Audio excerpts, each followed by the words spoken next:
میرے نبی صلی اللہ علیہ وسلم نے فرمایا کہ صدقے سے علاج کیا کرو، اور تم صدقہ کب دیتے ہو؟ جب تمہیں بلا چمڑ جاتی ہے۔ آپ نے فرمایا صدقہ بلا کو 1 روپیہ 2 روز کا 2 انے 2، اور کسی سے ہنس کے بات کر لو، ہر والے منہ تے انج جس طرح دنیا دے بادشاہ تسی ہو، تیرے پاس کروڑوں ہوگا تجھے نصیب نہیں ہوگا۔ تیرے گھر میں 10 کھانے پکیں گے مگر تجھے چوکر کا بسکٹ دے گا ڈاکٹر، کھانوں کی خوشبو آئے گی، تیری طبیعت خراب ہو جائے گی، باورچی کو گالی دے گا، بیوی کو گالی دے گا کہ بوا بند کریا کرو نا کچن نہ پکتا کیا پہ اندر 5-7 ڈشاں،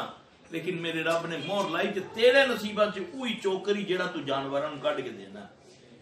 اس قوم کے ساتھ پتہ کیا ہو رہا ہے؟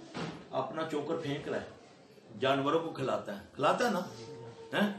تو جرمن سے بسکٹ منگا کے لوگوں کو بتاتا ہے جی ماں شوگر ہے نا، یہ جرمنی میں منگوانا ہے، چوکر کے بسکٹ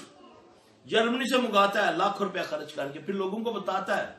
بیماری میں بھی شو مارتا ہے، بیماری میں بھی فلاں ڈاکٹر نے تکایا ہے تو 70,000 روپیہ لگ گیا، آج ٹیسٹ ہوئے تھے،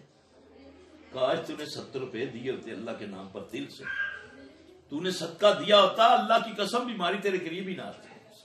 میرے نبی صلی اللہ علیہ وسلم نے فرمایا کہ صدقے سے علاج کیا کرو، اور تم صدقہ کب دیتے ہو؟ جب تمہیں بلا چمڑ جاتی ہے۔ آپ نے فرمایا صدقہ بلا کو 1 روپیہ 2 روز کا 2 انے 2، اور کسی سے ہنس کے بات کر لو، ہر والے منہ تے انج جس طرح دنیا دے بادشاہ تسی ہو،